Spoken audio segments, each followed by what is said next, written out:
आहार विहार सेवी समीक्षकारी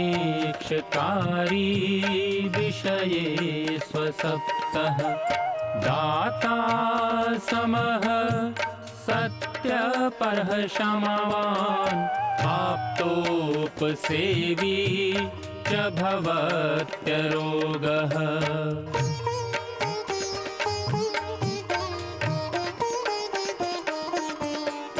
मतिर्वचः कर्म सुखानुबन्धी सत्वं विधेयं विशदा च बुद्धिः ज्ञानं तपः तत्परता च योगे यस्यास्ति तं नानुतपन्ति रोगाः।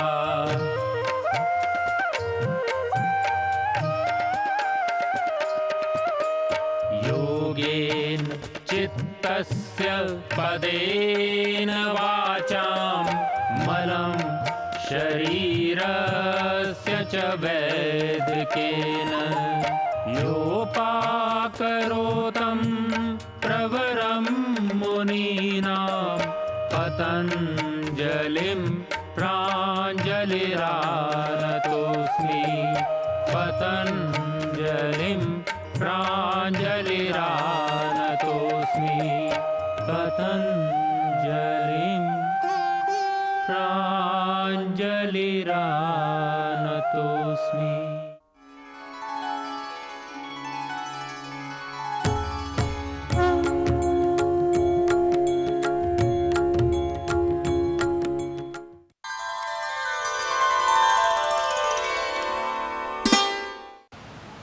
हिमालय की दिव्य वनस्पतियों की परंपरा में, उसकी श्रृंखला में अभी हम चर्चा करेंगे एक और जो दिव्य औषधि है।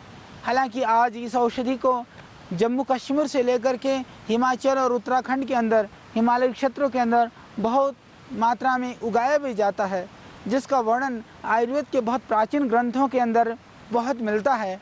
ऐसा एक यह दिव्य पौधा है जिसको कूट, कुष्ठ आदि के नाम से जाना जाता है। इसको कूट बोला जाता है। इसके जो पत्ते हैं काफ़ी चौड़े चौड़े से हैं। इसके जो फूल की आकृति भी आप देख रहे हैं, गोल गोल दाना नुमा इसका फूल होता है। उसके ऊपर आगे यह खिलता है। सौसूरिया लेपा के नाम से इसको बॉटनिकली जानते हैं। तो ये सौसूरिया लेपा का जो पौधा है जिसको कूट बोलते हैं, यह हिमालय क्षेत्र में पाई जाने वाला औषधि के रूप में बहुत ही दिव्य जो पौधा है। यह यूनानी के अंदर भी कूट का प्रयोग जिस तरह से आयुर्वेद के अंदर भी काफ़ी प्रचलन में है, उसी तरह से यूनानी चिकित्सा के अंदर भी कूट का बहुत ही ज़्यादा वर्णन मिलता है। और कर्नल चोपड़ा ने इसके ऊपर बहुत ज़्यादा काम किया। हालांकि उन्होंने बहुत सारे जो जंगल के वनौषधीय पौधे हैं उनके ऊपर काफ़ी अच्छा उन्होंने काम किया। तो इस कूट के ऊपर उन्होंने काफ़ी खोज किया। डॉक्टर वामन गणेश जी ने भी बहुत काम किया। तो हमने देखा कि इन चिकित्सकों ने, अर्वाचीन जो हमारे जो लोग थे, अनुसंधान करता थे, उन्होंने भी इसके ऊपर काफ़ी खोज किया है। यह एक ऐसा पौधा है। प्राचीन काल में भी हमारे प्राचीन जो ग्रंथ हैं, आयुर्वेद के जो प्राचीन हमारे शास्त्र हैं, उन शास्त्रों के अंदर भी इसका काफ़ी वर्णन है।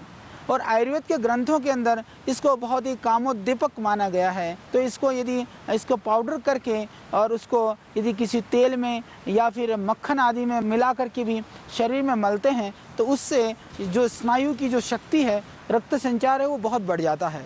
शायद इसकी वजह से प्राचीन काल से ही इसके गुण का पता था। ऋषियों ने इसको कामोद्दीपक माना है। हालांकि ज़्यादातर कूट का जो प्रयोग होता है वह पेट के रोगों में होता है। इसकी मूल का ज़्यादा हम प्रयोग करते हैं। बाकी इसके पत्ते आदि का भी गुण जो है, ये स्किन रोगों के ऊपर जो कूट का पत्ता होता है, यदि इसको पीस करके उसका रस निकाल करके कितनी भी भयानक एक्जिमा हो, कितनी भी भयानक खुजली हो, तो उस खुजली में, उस एक्जिमा में नियमित रूप से लगाने से पूरा लाभ मिलता है। तो खुजली के लिए लाभकारी यह पौधा, शरीर को ताकत देने वाला यह एक दिव्य पौधा है जो हमारे हिमालयी क्षेत्रों में ही पाया जाता है। तो निश्चित रूप से आज जो बड़ी समस्या है कि कूट के नाम पर बाज़ार के अंदर जो वनौषधि आती है, जो जड़ें आती हैं, उसमें बहुत सारी जड़ें जो कूट नहीं होती हैं, उसकी जगह और ही कुछ लोग देते हैं। तो कूट का ही प्रयोग हो कूट को हम पहचानें, कोई जानकार आयुर्वेद या जड़ी बूटी को जानने वाला किसी चिकित्सक के द्वारा हम उसकी पहचान करें, ये बहुत ज़रूरी है। हम रोगों से निवृत्त होना चाहते हैं तो थोड़ा सा हमें प्रयत्न करना पड़ेगा। पर यहाँ तो कई सारे लोगों की हमसे बड़ी मीठी सी शिकायत रहती है कि आचार्य जी, जिन जड़ी बूटियों के विषय में आप बताते हैं उन सारी जड़ी बूटियों को आप हमारे लिए उपलब्ध करा दिया करें।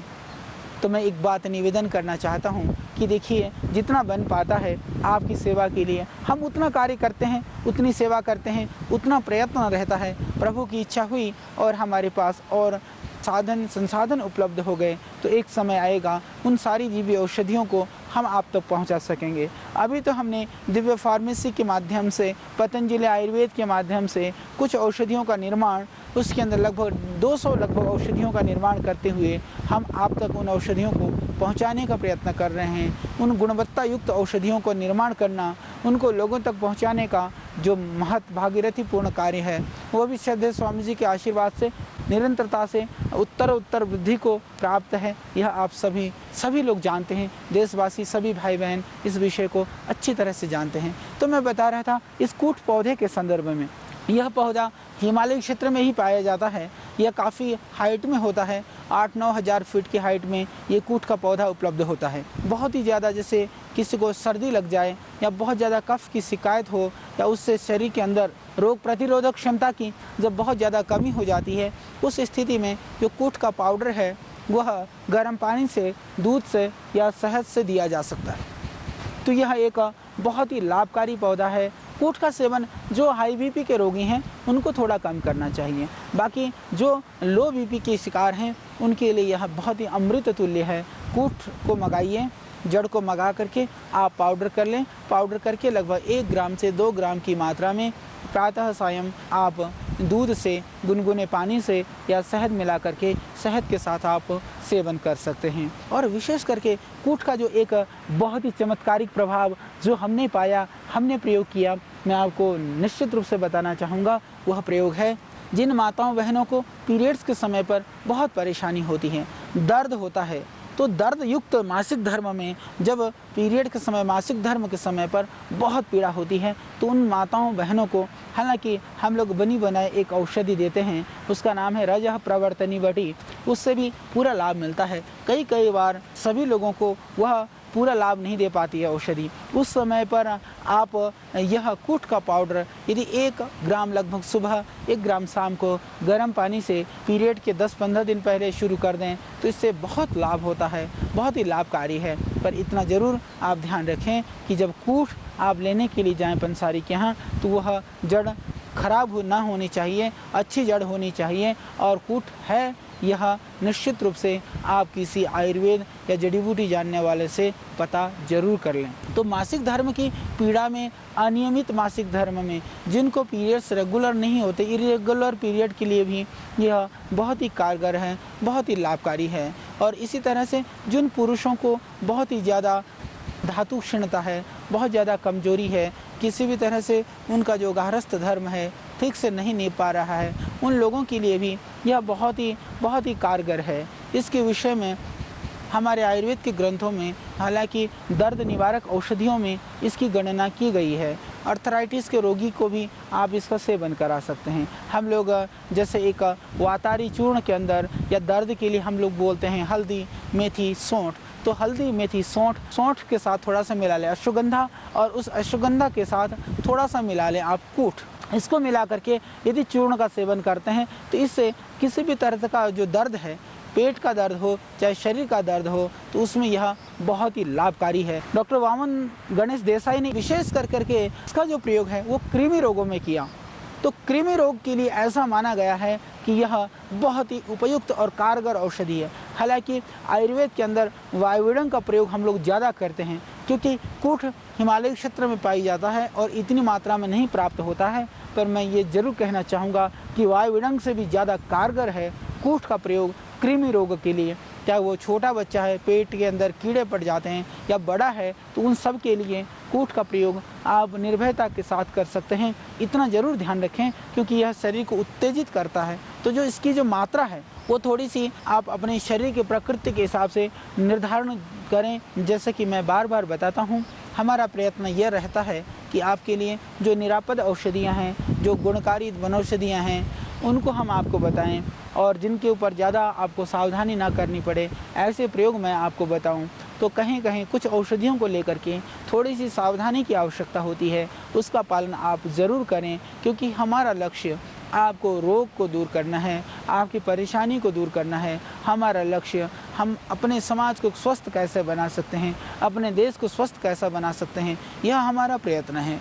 तो इसी प्रयत्न के तहत इन वनौषधियों का अन्वेषण, इनका खोज करना, उन दुर्गम स्थानों पर जाना, इनके प्रयोगों को आपको बताना, ये हमारा कार्य रहता है। तो आश्रम के बहुत सारे जो कार्य हैं, उन कार्यों का निर्वहन करते हुए भी हम इन सब जानकारियों को आपके लिए लेकर के आते हैं। तो निश्चित रूप से पूरे देशवासी इसका लाभ उठा रहे हैं। इस हिमालय क्षेत्र में, इस दुर्गम क्षेत्र में, इस वनौषधि अन्वेषण के कार्य के लिए जब हम आए हुए थे तो हमें अच्छा लगा कि छोटे छोटे बच्चे से लेकर के बड़े बड़े लोग भी ये इस रूप में जानते हैं कि आप वही हैं जो वनौषधि के विषय में बताते हैं, जड़ी बूटी के विषय में बताते हैं। हमारे हिमालय क्षेत्र में बहुत सारी जड़ी बूटियाँ होती हैं, हम लोग इन जड़ी बूटियों को लोगों को देना चाहते हैं। तो निश्चित रूप से आप जड़ी बूटियों के विषय में बताएंगे तो जड़ी बूटियाँ, हमारी जो जड़ी बूटियाँ हैं वो देश को लाभ पहुँचाएंगी। तो ये भावना पूरे देश के लोगों के अंदर है, हमें खुशी होती है, हमें अच्छा लगता है। तो जो वनौषधियाँ आपके पास हैं उनका आप प्रयोग करिए, जो आपके पास नहीं है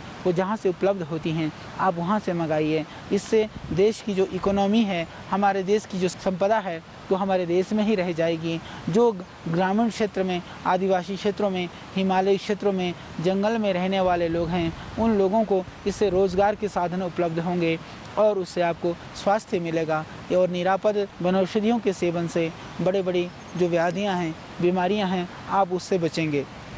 इसका जो एक प्रयोग है, कूट का प्रयोग कैंसर के ऊपर भी अभी कुछ रोगों में किया गया। तो कैंसर की कोई भी दवाई आप ले रहे हों, डॉक्टर को दिखा रहे हों, तो उसके साथ साथ में कूट का प्रयोग भी आप कर सकते हैं। उससे आपको कैंसर को ठीक होने में, शरीर को थोड़ी सी एनर्जी और ताकत देने में इससे सहयोग मिलेगा। इसी तरह से जिनको पैरालिसिस हो गया हो तो थोड़ी मात्रा में, जो पैरालिसिस के रोगी हैं, जिनको पक्षाघात हुआ है, उन रोगियों को भी कम मात्रा में, क्योंकि कूट थोड़ा सा बीपी को हाई करता है, तो ध्यान रखें जो भी औषधि दे रहे हैं उसके साथ लगभग आधे ग्राम से 1 ग्राम की मात्रा में प्रातः सायं आप सेवन करा सकते हैं। तो यह बहुत ही लाभकारी है, बहुत ही गुणकारी है कि इस तरह के जो नर्वस सिस्टम से संबंधित, स्नायु दुर्बलता से संबंधित जितने भी रोगी हैं उनको आप कूट का सेवन निर्भयता के साथ करा सकते हैं। तो कीड़ों के लिए भी इसका सेवन करा सकते हैं, जिनके पेट में कीड़े पड़ जाते हैं, छोटे छोटे हुक वर्म होते हैं, दूसरी तरह के जो भी वर्म होते हैं, उन सब में आप इसका सेवन करा सकते हैं सुबह शाम थोड़ी सी मात्रा में। यदि आप कीड़ों के जैसे बच्चों को कीड़ा होता है, कूट ला कर के पाउडर कर लें, लगभग आधे ग्राम की मात्रा में पानी के साथ सुबह खिला दें और बाद में मीठा न खिलाएं। ये ज़रूरी है कि थोड़ा सा खान पान के ऊपर भी हम ध्यान दें। निश्चित रूप से आहार के ऊपर ध्यान देने से बहुत सारी जो बीमारियां हैं, बहुत सारी जो परेशानियां हैं वो काफ़ी ठीक हो सकती हैं। तो यह बहुत ही लाभकारी है, बहुत ही गुणकारी है ये कूट का सेवन। और इसका जो प्रयोग है वो ज्वर में भी, ज्वर के अंदर जब बुखार के अंदर शरीर शिथिल हो जाता है तो आधे ग्राम की मात्रा में यदि आप कूट को थोड़ा सा शहद मिला करके चटा देते हैं तो उससे आपको पूरा लाभ मिलेगा। यह बहुत ही लाभकारी है कि आपके बुखार के लिए। और जो बुखार का काढ़ा है वो चाहे आप गिलोय का काढ़ा दे रहे हैं, तुलसी का काढ़ा दे रहे हैं, काली मिर्च दे रहे हैं, लौंग दे रहे हैं, या कोई भी औषधि दे रहे हैं, मुलेठी डाल के दे रहे हैं, गाजवा दे रहे हैं, आप बहुत सारे औषधियों का बुखार के लिए, ज्वर के लिए हमने आपको प्रयोग बताया। तो उन औषधियों में किसी भी दवाई के अंदर थोड़ी सी मात्रा में यदि आप डाल देते हैं कूट के पाउडर को तो वह बहुत ही लाभकारी है। और डॉक्टर कर्नल चोपड़ा ने तो इसका जो प्रयोग है इन्होंने बहुत सारे पेशेंट के ऊपर किया। वो अपने संदर्भ में लिखते हैं एक जगह पर कि बोले एक ऐसा अंग्रेज पेशेंट था, अधिकारी था, कि जो अपने पैरों को सीधा भी कर करके लेट नहीं सकता था। श्वास की वजह से, दमा की वजह से वो उसको करवट भी नहीं ले पाता था, उसको पूरी रात बैठ करके या उकड़ू बैठ करके काटनी पड़ती थी। तो उन्होंने इस कूट की जड़ का एक्सट्रैक्ट घन सत्व देना शुरू किया, थोड़ी थोड़ी मात्रा में प्रातः दोपहर शाम देते रहे और थोड़े ही दिनों में उसने चमत्कारिक प्रभाव दिखाया। तो ये उनके अपने संस्मरण में उन्होंने लिखा हुआ है। तो बहुत सारे रोगियों के ऊपर उन्होंने इसका प्रयोग किया है। तो दमा के रोगियों को भी, हालांकि आप सब जानते हैं हम लोग श्वासारी क्वाथ काढ़ा बना करके देते हैं और श्वासारी रस उसको पाउडर के फॉर्म में देते हैं। स्वासारी रस के अंदर भी आप थोड़ी सी मात्रा कूट का पाउडर मिला लें तो उससे आपको पूरा लाभ हो जाएगा। उससे आपको श्वास रोगों में बहुत जल्दी फ़र्क पड़ेगा और आप जल्दी ठीक हो जाएंगे। इसका और भी बहुत ही अच्छा प्रभाव है, वह है जिनको झाइयाँ हैं चेहरे पर या कील मुहासे है, उसके लिए भी इसकी जड़ को चंदन की तरह से घिस करके आप पानी में घिस करके यदि धीरे धीरे आप चेहरे पर लगा लेते हैं तो उससे पूरा लाभ हो जाएगा, झाइयाँ ठीक हो जाएंगी। और इसके लिए भी आप इसका प्रयोग कर सकते हैं। जो हमारे युवक और युवतियाँ हैं, आज दुनिया जहाँ के जो कॉस्मेटिक चीज़ लगाते हैं, उन सब लोगों के लिए भी यह एक सुखद और बहुत ही अच्छा समाचार है। और इसका जो विशेष प्रभाव है वो त्वचा के ऊपर बहुत ज़्यादा पड़ता है। इसके लिए इन्होंने खजाइनुल अद्विया करके एक यूनानी में पुस्तक है, खजाइनुल अद्विया में उन्होंने स्किन के ऊपर, त्वचा रोगों के ऊपर इसके प्रयोग लिखे हैं। तो उसमें यह बहुत ही लाभकारी है। एक्जिमा है, किसी तरह से दाद, खाज, खुजली हो, उन सब रोगों में भी इसका बहुत ही अच्छा प्रभाव है। यदि पत्तों को कूट करके भी रस निकाल कर भी, जैसे मैंने कहा, कि लगा सकते हैं। अगर कूट नहीं है तो उसकी जड़ को भी घिस करके आप अपने दांत, खाज और खुजली में लगा सकते हैं, तो उससे पूरा उसमें लाभ होगा। और जो घाव है, जो घाव नहीं भरता है, उस घाव को भरने के लिए भी कूट की जड़ बहुत ही लाभकारी है और बहुत ही कारगर है। तो उन सभी चीज़ों में इस कूट से लाभ पा सकते हैं। और विशेष करके जैसे कि मैंने कहा कि जिनके मुंह में झाइयाँ हैं या एक्जिमा है, किसी तरह की एलर्जी है या जिनको स्किन प्रॉब्लम है, इसको घिस करके चंदन की तरह से या पानी में घिस करके इसको चेहरे पर लगा करके आप अपनी चेहरे की कांति को बढ़ा सकते हैं, त्वचा रोग को दूर कर सकते हैं। तो यह एक हिमालय की दिव्य वनस्पति के विषय में मैंने आपको दी जानकारी।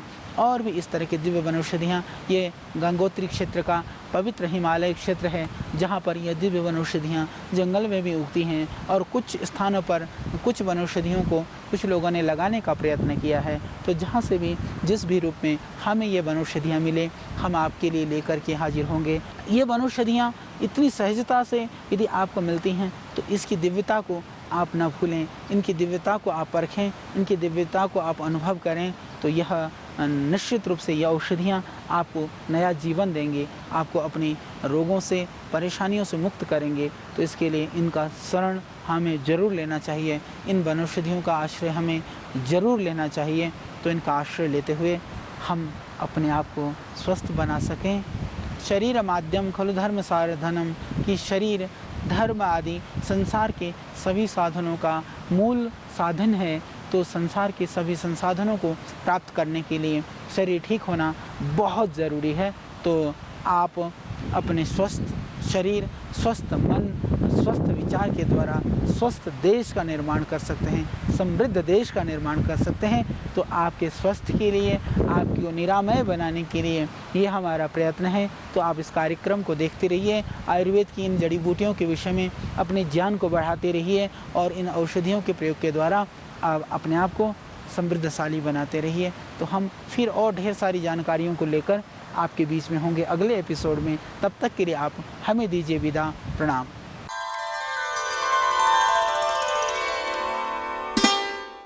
हिमालय की दिव्य वनौषधियों के वर्णन के संदर्भ में अब हम एक और दिव्य औषधि की चर्चा करेंगे।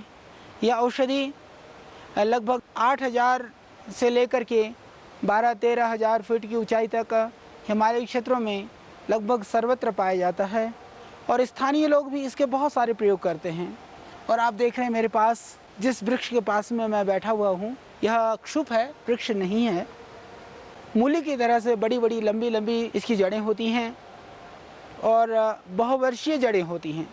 हालांकि इसका जो पौधा है जो आप ऊपर देख रहे हैं, ये सीजन में ही निकलता है और बर्फ़ के समय पर जब बर्फ़ से पौधा ढक जाता है तो ऊपर से सूख जाता है, परंतु इसकी जड़ें नीचे नीचे फैलती रहती हैं। फिर दोबारा जब बर्फ़ पिघल जाती है तो बर्फ़ पिघलने के बाद में इसके जो पौधे हैं निकल करके आते हैं और वर्षा ऋतु में इसके अंदर, जैसे आप देख रहे हैं, बहुत सुंदर सुंदर इसके अंदर फूल आते हैं और अच्छा सा ये पौधा तैयार होता है। तो इसको हम जानते हैं, विशेष करके इधर उत्तराखंड हिमालय क्षेत्रों में हम लोग अर्चा के रूप में जानते हैं, परंतु इसका जो नाम है वो रेवन चीनी के नाम से मार्केट के अंदर आता है। तो रेवन चीनी या इसकी जो छोटी जो जड़ें होती हैं इसको रियम इमोडी के नाम से, रियम इमोडी ये वास्तव में जो अर्चा है, जो रेवन चीनी है वो रियम इमोडी है। हालांकि कुछ मार्केट के अंदर रूमेक्स की एक प्रजाति है वो आती है इसी के नाम से, जिसको हम कहते हैं रेवन चीनी। तो रियम इमोडी जो है वह इसकी असली प्रजाति है, इसको रेवन चीनी कहा जाता है। और ये इसके अंदर जो है जो छोटी जड़ें होती हैं उसको रेवंत खताई भी ऐसा कहा जाता है, और जो बड़ी मोटी जड़ होती हैं उनको रेवन चीनी कहते हैं। तो यहाँ पर उत्तराखंड के अंदर हमने देखा, जब हम लोग साधना करते थे तो साधना करते समय भी हम लोग जैसे गुफाओं में रहते थे, तो यहाँ के जो संत महात्मा लोग हैं इसकी जड़ों को, हालांकि बहुत स्वादिष्ट नहीं होता है, थोड़ा सा कशीला होता है, छोटे टुकड़ों को जैसे दाल पकाते हैं या सब्जी पकाते हैं तो 2-3 टुकड़े सब्जी में डाल देते हैं, दाल में डाल देते हैं, उसको डाल करके फिर उस टुकड़े को यदि आप चबा करके खाते हैं, हालांकि बहुत स्वादिष्ट नहीं होता है, थोड़ा सा कशीला होता है, तो चबा करके खाने से जो आपके अल्सर की शिकायत है या इन्फेक्शन है, आंतों के अंदर घाव है, उसमें ये लाभ होता है। इसके अतिरिक्त इस अर्चे की जो पत्तियां होती हैं ये खाने में खट्टी होती हैं, तो खट्टापन की वजह से इधर चटनी बना करके बहुत मात्रा में सेवन किया जाता है। फिर हमने इसके औषधीय गुणों के विषय में जब इसका अध्ययन किया और बहुत सारी जानकारी इकट्ठी की तो हमें पता चला कि जो रेवन चीनी के नाम से मार्केट में उपलब्ध है वही अर्चा है। तो रेवन चीनी और इसमें थोड़ी सी भिन्नता है, उसकी 1-2 प्रजातियाँ मार्केट के अंदर और आती हैं, तो असली रेवन चीनी ही अर्चा है। जब हम लोग इधर साधना करते थे तो जितना जैसे भी आप देख रहे हैं ये यहाँ पर हम लोग लगाते भी हैं, इसको उगाते भी हैं, अभी तो काफ़ी कल्टीवेशन भी हो रहा है, तो इसको ले जा कर के काफ़ी लोग इसको यूज़ करते थे। तो जो डायबिटिक पेशेंट हैं उन्हीं को देने में हमारे को कई किलो इसकी आवश्यकता पड़ती थी, जबकि हालांकि हम बहुत छोटे छोटे टुकड़ा उनको देते थे। तो हमने हज़ारों रोगियों के ऊपर स्वयं भी परीक्षण किया, तो जो मधुमेह के रोगी हैं जिनका घाव नहीं भर रहा है या कहीं खरोंच या चोट आ गई या किसी तरह से कहीं घाव हो गया, तो उनके घाव भरने के लिए यह बहुत ही गुणकारी है। तो इसको घिस करके चंदन की तरह से, या आप इसको पत्थर पे या फर्श में भी साफ़ करके उसमें थोड़ा पानी डालें, इसको घिसें, घिस करके चंदन की तरह पेस्ट बना करके जहाँ घाव है, जहाँ चोट है वहाँ लगा लें, इससे घाव बहुत जल्दी भर जाता है। यहाँ तक कि जो मधुमेह के रोगी हैं उनका घाव भी भर जाता है, बहुत ही लाभकारी है। इसके अतिरिक्त हमने इसके एक गुण को और देखा, ये एक्ने के लिए, पिंपल्स के लिए, मुहासे के लिए, कील के लिए और चेहरे की झाइयों के लिए। तो रेवन चीनी को यदि आप चंदन की तरह से सिलबट्टे पर घिस करके और अपने चेहरे पर लगाते हैं, उसमें चाहें तो थोड़ा सा चंदन भी आप मिला सकते हैं। तो चंदन, सफ़ेद चंदन और रेवन चीनी दोनों को घिस करके चंदन की तरह से लेप चेहरे पर लगाइए, इससे झाइयाँ, कील मुहासे और फोड़े फुंसियाँ जो भी हैं वह भी इससे बहुत ठीक हो जाएगा। तो इससे चेहरे की कांति भी बढ़ेगी और आपका चेहरा खिल उठेगा। हमने बहुत सारे उन युवकों को, उन युवतियों को इसका प्रयोग कराया, क्योंकि बाज़ार के अंदर जो रेवन चीनी उपलब्ध होता है वह काफ़ी पुराना या सड़ा गला मिलता है, तो ये थोड़ा ध्यान रखें। पंसारी का ये आराम से उपलब्ध हो जाता है। तो इसको घिस करके चंदन की तरह, हालांकि थोड़ा सा पीलापन होता है, बहुत भीनी भीनी प्यारी सी इसके अंदर खुशबू आती है।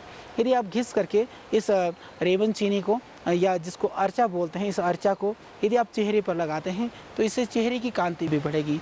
तो चेहरे की सुंदरता को बढ़ाने के लिए भी सौंदर्य साधन के रूप में, क्योंकि आज हम जानते हैं पूरी दुनिया के अंदर बहुत बड़ा, करोड़ों नहीं अरबों रुपए का एक बाज़ार है कॉस्मेटिक संसाधनों के लिए।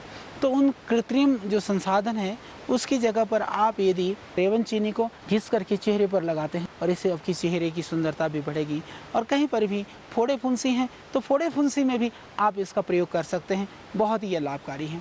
दूसरा प्रयोग हमने देखा कि यह रेचक भी होता है। यदि थोड़ी मात्रा में आप इसको थोड़ी ज़्यादा ले लेते हैं, पाउडर, जैसे हम लोग के यहाँ उदरकल्प चूर्ण के अंदर हम रेवन चीनी को डालते हैं। रेवन चीनी को डालने की वजह से वह मृदु विरेचन का काम करता है और उससे नुकसान भी नहीं होता है, पेट में मरोड़ा भी पैदा नहीं करता है। हालांकि थोड़ी ज़्यादा लेने पर हल्की मरोड़ों की शिकायत हो सकती है, परंतु इसकी एक और खासियत है। तो जैसे उदरकल्प चूर्ण जो है हमारे यहाँ, हम उसमें थोड़ा शक्कर भी डालते हैं, इसलिए डायबिटीज़ के पेशेंट को हम मना करते हैं।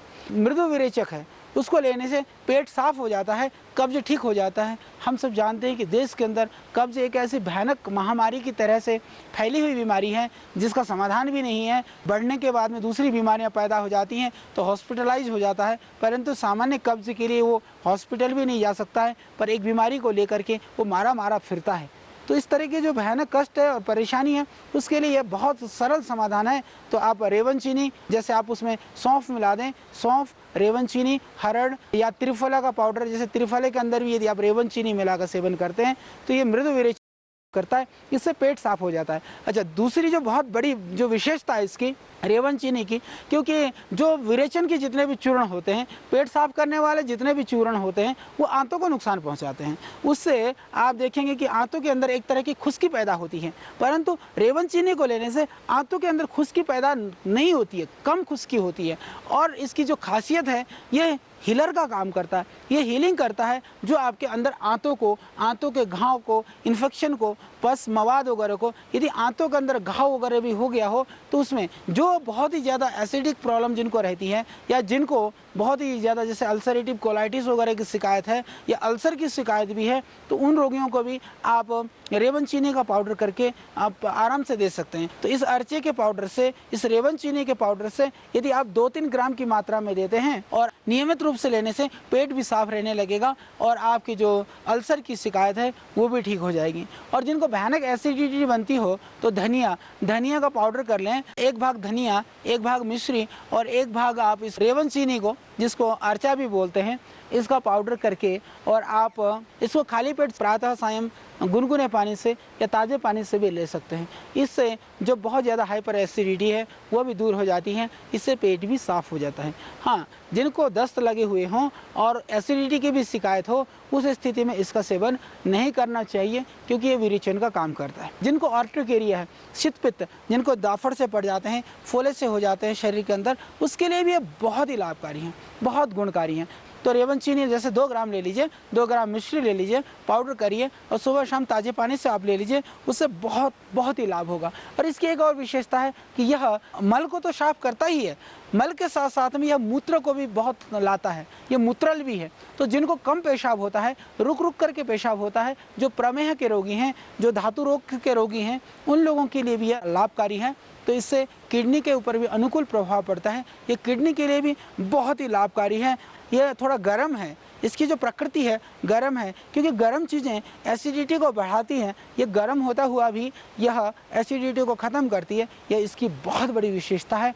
और जिनको आर्थराइटिस है, दर्द रहता है शरीर में, यदि जॉइंट्स पेन है या कमर में दर्द है, उस स्थिति में हम लोग क्या है कि कोई गर्म दवाई नहीं दे पाते हैं। उस स्थिति में भी रेवन चीनी का जो प्रयोग है, रेवन चीनी और मेथी, सौंठ, अश्वगंधा, सौंठ, अश्वगंधा, रेवन चीनी, मेथी और हल्दी, इनको मिला करके यदि आप पाउडर करके लेते हैं तो इससे आपको जो आर्थराइटिस है, कमर में दर्द है, शरीर में दर्द है, उसमें पूरा लाभ मिलेगा। हालांकि हम इसके लिए एक वातारी चूर्ण बनाते हैं, तो 1-1 चम्मच सुबह शाम गर्म पानी से लेने से जो आर्थराइटिस की जो प्रारंभिक स्थिति है, जो शरीर में दर्द है, कमर में दर्द है या शरीर में सूजन है, उसमें भी इससे पूरा लाभ मिलेगा। अच्छा, रेवन चीनी के अंदर मूत्रल होने की वजह से जो शरीर के अंदर जलीय तत्व बढ़ा हुआ है, शरीर के अंदर जो बहुत ज़्यादा सूजन है, तो ये सूजन को भी उतारती है।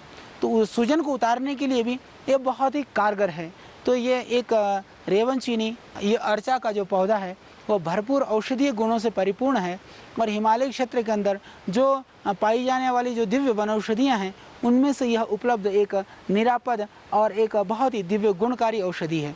क्योंकि अर्चे की एक जो खासियत ये है कि इसको लगाने से ये आराम से लग जाता है, हम लगा सकते हैं। हालांकि नीचे मैदान में नहीं लग पाता है, 6000 फीट की हाइट तक मैंने देखा है, ये आराम से लग जाता है, तो वहाँ भी हम इसको लगा सकते हैं। देखने में भी ये बहुत सुंदर लगता है पौधा, इसके चौड़े चौड़े हरे हरे पत्ते और इसके बड़े खिलते हुए फूल और ये दिव्य औषधीय गुणों से भरपूर ये पौधा है। तो इसको भी आप लगाइए और इसके औषधीय गुणों से हम अपने आप को लाभान्वित करें, औरों को लाभान्वित करें, देश को स्वस्थ बनाने में हम सहयोग करें, ये बहुत ही ज़रूरी है। और इसके अतिरिक्त तो जो छोटे बच्चे होते हैं, जिन बच्चों को अफारा हो जाता है, बिल्कुल इंडाइजेशन की शिकायत हो जाती है, गैस्ट्रिक ट्रबल हो जाता है, कभी कभी पेट भी साफ़ नहीं होता है, तो उस स्थिति में प्रायः जो कैस्टर ऑयल होती है वो दिया जाता है, जिसको एरंडी का तेल बोलते हैं। तो एरंडी का तेल आपातकाल में ठीक है और विरेचन के द्रव्यों से वो ज़्यादा थोड़ा निरापद है, पर इससे भी यदि बढ़िया आप कोई चीज़ देना चाहते हैं तो मैं कहूँगा कि अर्चे को, जैसे मैंने कहा कि चंदन की तरह से घिस करके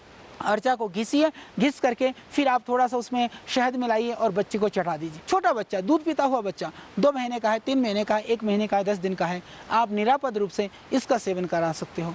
तो थोड़ी मात्रा में आप दे देंगे तो बच्चे का जो है वो पेट साफ़ हो जाएगा, उसका अफारा है वो टूट जाएगा, और जो अंदर यदि कोई इन्फेक्शन वगैरह है वो इससे निवृत्ति हो जाएगी। दूसरी बात, इसका एक जो बहुत बड़ा लाभ है वो है कि जो छोटे बच्चे हैं जिनको दूध भी नहीं पचता है, जो बार बार उल्टी करते रहते हैं, उस स्थिति में भी यदि आप अर्चे को घिस करके थोड़ा थोड़ा बच्चे को चटाते रहते हैं तो कुछ समय, दिन में 2-3 बार आप चटाइए, और मात्रा लगभग आप थोड़ी, जितना छोटा बच्चा है उतनी थोड़ी मात्रा में आप इसको चटाइए। तो कुछ दिन चटाने से आप देखेंगे कुछ दिन के बाद में जो उसकी समस्या है, जो दूध हजम नहीं कर पाता है बच्चा, जो उल्टी करता है, वो करना बंद कर देगा। तो उसके लिए यह बहुत ही लाभकारी है, बहुत ही गुणकारी है।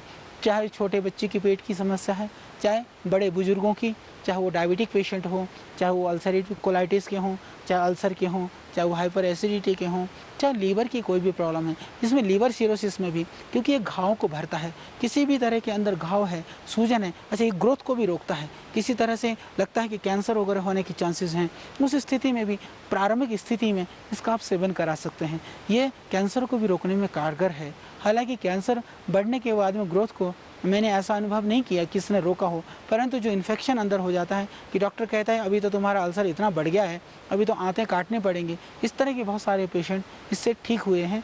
तो इस स्थिति तक आप इसका सेवन कर सकते हैं। ये इसको कई जगह पर पद्मचाल के नाम से भी इसको बोलते हैं।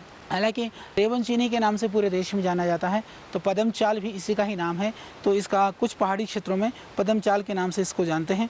तो जो घाव, किसी का घाव कई बार होता है कि काफ़ी पस पड़ा हुआ होता है, कितना भी उसके अंदर पट्टी बांधी है, कुछ भी बांधी है, वो घाव नहीं भर रहा होता है। उस स्थिति में उस घाव को भरने में भी यह बहुत ही कारगर है। तो जो गला हुआ, सड़ा हुआ घाव हो, उसमें भी यदि आप इस रेवन चीनी को घिस करके, चंदन की तरह से घिस करके यदि आप उसमें लगा देते हैं तो उससे घाव भी भर जाएगा। तो घाव के लिए यह बहुत ही अच्छी चीज़ है। चोट के लिए, मोच के लिए, जिनको सूजन है, मोच वगैरह आ गई हो, उस स्थिति में भी इसके पत्ते भी, ये जो पत्ता है, जैसे मैंने कहा कि चटनी बना करके खाने में बड़ी अच्छी लगती है, खट्टे होते हैं, परंतु यह भी आंतों के लिए और आपके पेट के लिए बहुत ही उत्तम और गुणकारी है। ये गले के लिए भी बहुत अच्छा है। और यह एक और काम करता है श्वास के रोगों में। जो श्वास के रोगी हैं, जैसा कि मैंने कहा, हम लोग बताते हैं श्वासारी क्वाथ वगैरह हम बनाते हैं कफ के लिए, श्वास के लिए। यदि श्वास की औषधि में यदि इसका पाउडर करके 1 ग्राम पाउडर भी यदि चाट ले तो श्वास के रोग में भी, कफ के रोग में भी, खांसी में भी यह बहुत कारगर है, बहुत ही यह काम करती है। और माइग्रेन में भी, जिसको बहुत ज़्यादा सर में दर्द हो, उस स्थिति में आप इसकी जड़ को घिस करके माथे में लगाइए, चंदन की तरह से भीनी भीनी खुशबू आती है और सर दर्द में से पूरा लाभ मिलता है। चाहे वो सर दर्द हो, चाहे किल मुहासे हो, चाहे पिंपल्स हो, चाहे अल्सर हो, चाहे एसिडिटी हो, चाहे वो घाव हो, कहीं लीवर की प्रॉब्लम हो, सूजन हो, दर्द हो, सब रोगों के लिए एक हिमालय की यह चमत्कारिक औषधि, दिव्य औषधि, जिसके संदर्भ में मैंने दी आपको जानकारी। तो आप इस कार्यक्रम को देखते रहिए। इससे हम प्रयत्न करेंगे कि हमारे देश के अंदर सहित तमाम विश्व के अंदर उपलब्ध होने वाली वह वनौषधियाँ, वो जड़ी बूटियाँ, जिनका सेवन करके, जिसके विषय में जान करके आप अपने आप को रोग मुक्त कर सकते हैं, परिवार को स्वस्थ रख सकते हैं और अपने समाज और देश को भी आप निरामय बना सकते हैं। तो हमारा यही लक्ष्य है कि हम सबको निरोग और स्वस्थ बनाएं। इस महाअभियान में आप भी हैं हमारे साथ, और इस कार्यक्रम को देखते रहिए। और इन औषधीय पौधों के संदर्भ में ढेर सारी और जानकारियाँ निश्चित रूप से हम आपको देते रहेंगे। और कल तक के लिए आप दीजिए हमें विदा। प्रणाम।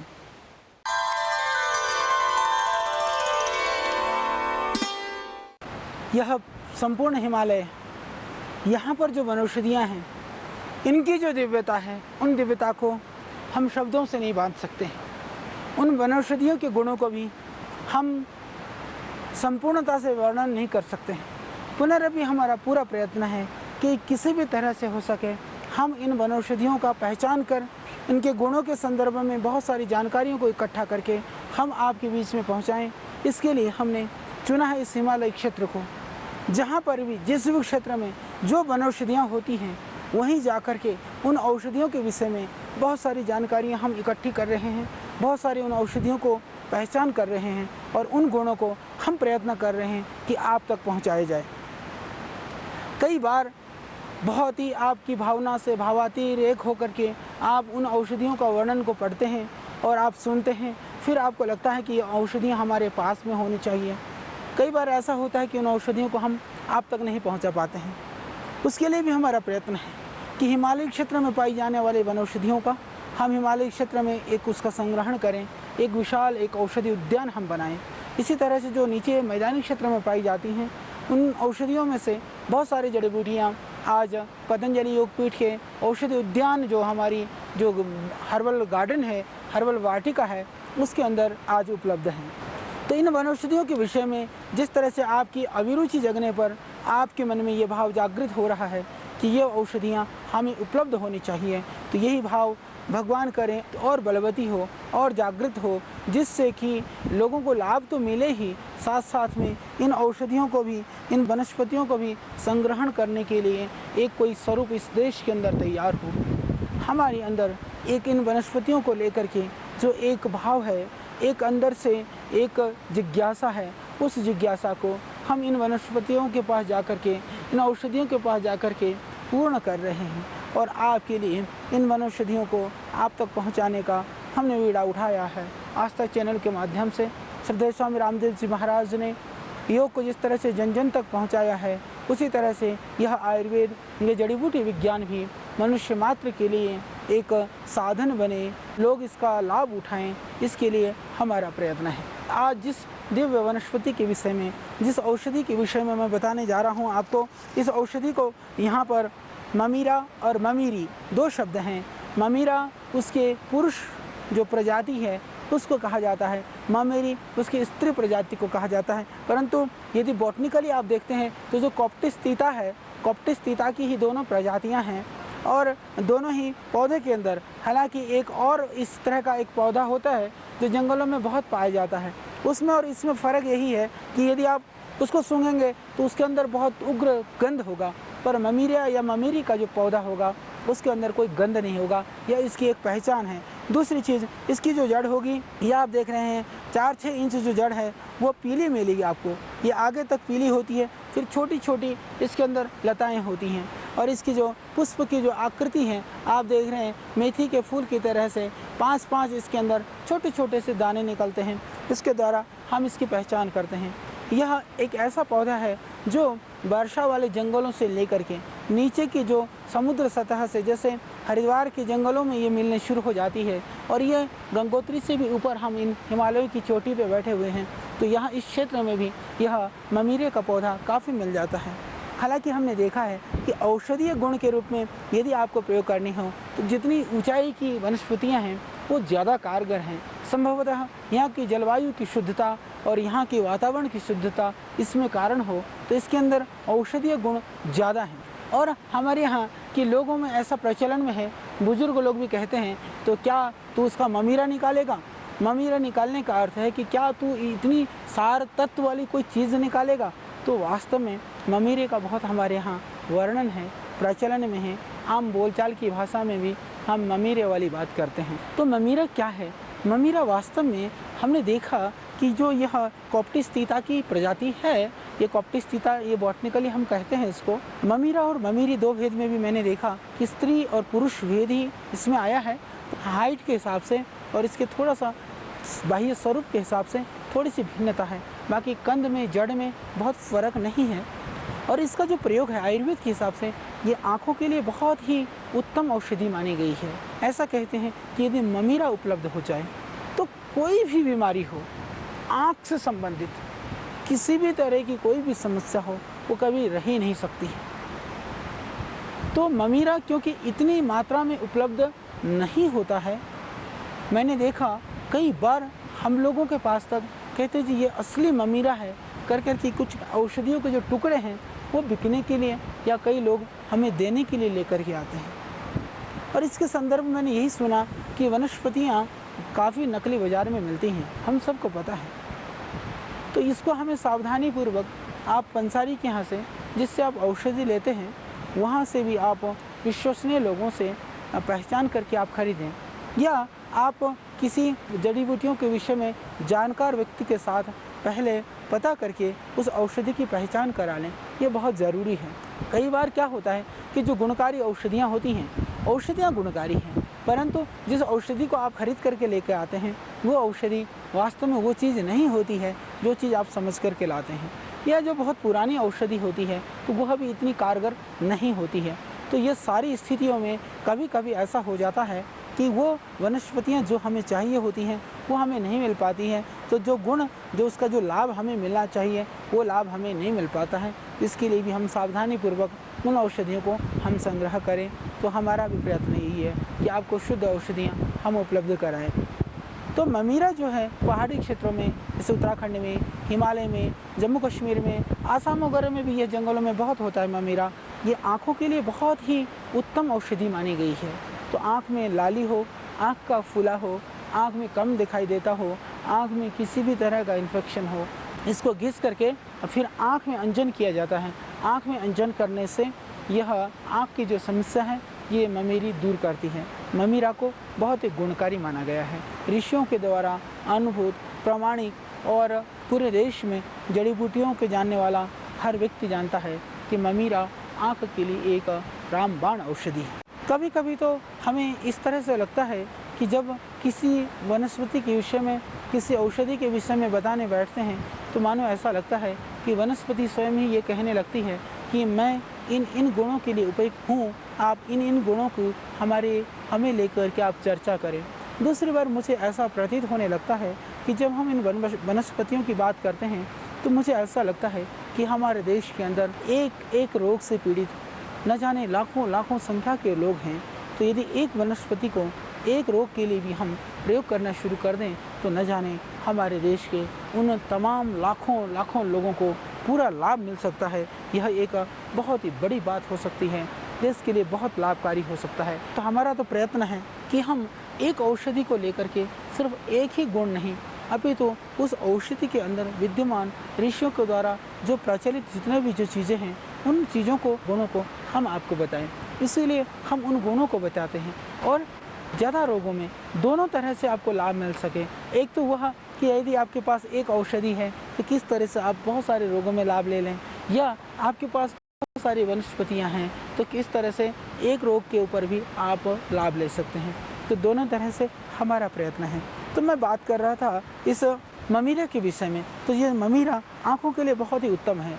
दूसरा जो हमने इसका प्रयोग देखा है, ये बहुत ध्यान रखने की बात है कि ये मिलती बहुत कम है। तो ये जड़ जो है इसकी बहुत पौष्टिक मानी गई है। आयुर्वेद के अंदर इसकी जो जड़ें हैं बहुत ही पौष्टिक मानी गई हैं। तो इसको पाउडर करके आप इसके अंदर शतावर, मूसली, अश्वगंधा, इस तरह की जो चीज़ें हैं इसके साथ मिला करके भी आप इसका सेवन कर सकते हैं। तो कमजोरी के लिए, किसी भी तरह से आई हुई शारीरिक दुर्बलता है, शारीरिक क्षणता है, उसके लिए आयुर्वेद के ग्रंथों के अंदर इसको बहुत ही उत्तम माना गया है। ममीरा को बहुत ही गुणकारी माना गया है। तो ममीरे से आप अपनी आँखों को ठीक कर सकते हैं, आँखों की हर एक रोग को दूर कर सकते हैं। तो ममीरे के द्वारा आप अपने कमजोरी को दूर कर सकते हैं। और इसके अतिरिक्त इसका जो लाभ है, जो विशेष इसका जो गुण है वो है पेट के रोगों के लिए। पेट में यदि सूजन है, इन्फेक्शन है, तो ये पेट के लिए बहुत ही कारगर है। इसको कूट करके थोड़ा पानी मिला करके रस निकाल करके थोड़ी सी जड़ें एक दो जड़ हो सकती है, जैसे आप देख रहे हैं मेरे हाथ में इसकी जो जड़ हैं, तो ये इतनी सी जड़ को आप काट करके उसको कूट करके 25 ग्राम से 50 ग्राम पानी मिला करके दे सकते हैं। काढ़ा बना करके भी दे सकते हैं। कुछ समय तक लगातार सेवन करने से जो इन्फेक्शन है आंतों का वह दूर हो जाता है, क्योंकि यह जहरीली नहीं है। जो चीज़ आंखों में डाली जा सकती है ये बहुत ही सौम्य औषधि है। तो इसकी जो सौम्यता है वो आपकी आंतों की जो विकृति है, आपके आंतों का जो इन्फेक्शन है, आंतों का अंदर कोई विद्यमान कोई भी एक विजातीय तत्वों का प्रभाव है, उसको यह बहुत ही अच्छी तरह से दूर करता है। तो आंतों के लिए, आपके यह किसी भी तरह के पेट के इन्फेक्शन के लिए, पेट के दर्द के लिए। और इसका दूसरा प्रयोग, हालांकि यह बहुत कम लोग करते हैं, यदि मैं आपको बताऊं कि दांत दर्द के लिए भी बहुत ही बढ़िया है। और कुछ भी ना मिले, इसके पत्तियों को चबाना शुरू कर दें। जब इसकी पत्तियों को लेकर के आप चबाएंगे तो धीरे धीरे आप चबाते रहिए, तो इससे आपको लाभ होगा आपके दांत दर्द के लिए। दूसरा जो लाभ होगा, इससे इसकी पत्तियों को चबाने से आपके जो मसूड़े हैं, मसूड़ों के लिए भी बहुत लाभकारी है। कई बार मैंने देखा मुंह में घाव हो जाता है मुंह में छाले हो जाते हैं, धीरे धीरे बढ़ता हुआ मुख का अल्सर हो जाता है, फिर कहीं ना कहीं वो मुख का कैंसर हो जाता है। जो नशा करने से जिनके आंतों में ये जो गड़बड़ हो जाता है या जिनके फेफड़ों में गड़बड़ हो जाता है, जिनके मुंह में कैंसर होने की संभावना रहती है, जो तंबाकू का सेवन करते हैं, बीड़ी सिगरेट पीते हैं, वो लोग भी इसका प्रयोग कर सकते हैं। तो ममीरे से आप अपने मुंह के छाले को दूर कर सकते हैं, मुंह में होने वाले मुंह के घाव को दूर कर सकते हैं। हालांकि ममीरा आप गमले में लगा सकते हैं, देखने में भी ये सुंदर पौधा है। यह नीचे मैदानी क्षेत्र में भी यदि प्रयत्न करने पर मैं समझता हूँ कि ये लग सकता है, तो गमले में लगा करके भी आप लाभ ले सकते हैं। और ताज़ी पत्तियाँ विशेष करके जो पहाड़ी क्षेत्रों में रहने वाले हमारे देश के उन तमाम करोड़ों जो लोग हैं, जो हिमालयी क्षेत्र में बसने वाले लोग हैं, वो पूरा लाभ ले सकते हैं। और इसी तरह से इसकी पत्तियों को कूट करके यदि आप पानी से घाव को धोते हैं तो घाव भी भरने लगता है, तो ममीरे से उसकी सफाई भी आप कर सकते हैं। तो जो बाहर का घाव हो, चाहे बाहर की किसी भी तरह से कोई भी फोड़ा फुंसी हो, उसको भी धो सकते हैं। और हमने देखा यदि ममीरे को घिस करके यदि आप घाव में लगाते हैं तो घाव भी भरने लगता है। तो घिस करके घाव में लगाइए, इसकी पत्तियों से पानी से घाव को धोइए, तो ये बहुत ही उत्तम है, बहुत ही गुणकारी है।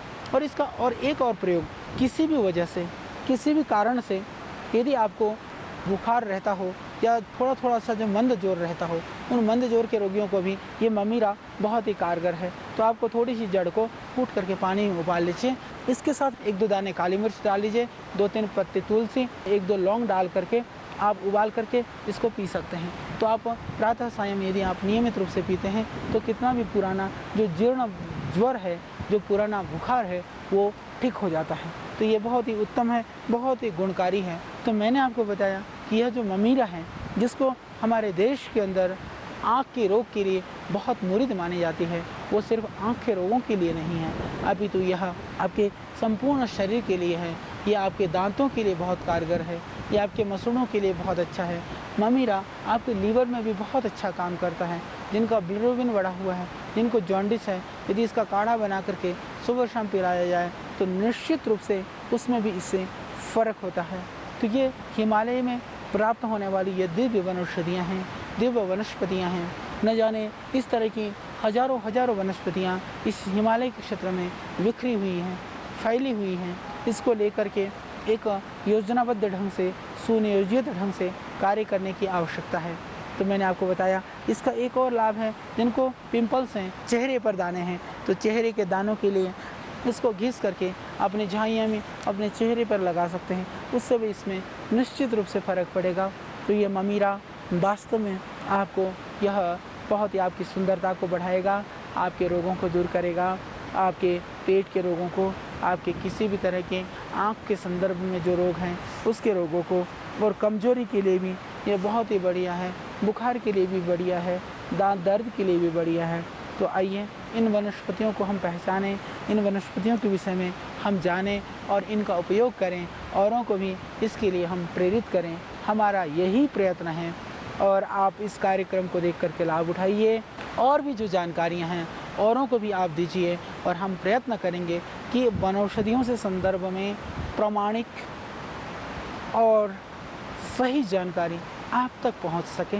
ये हमारा प्रयत्न है, पतंजलि योग पीठ का प्रयत्न है, आचार्य बालकृष्ण का नहीं, हर एक भारतवासी का यह प्रयत्न होना चाहिए कि इन वनस्पतियों का लाभ हम सबको और हमारे समाज को मिले। तो और अगले एपिसोड के अंदर हम दूसरी वनौषधियों की बहुत सारी जानकारियाँ, उनके प्रयोगों को लेकर के होंगे आपके बीच।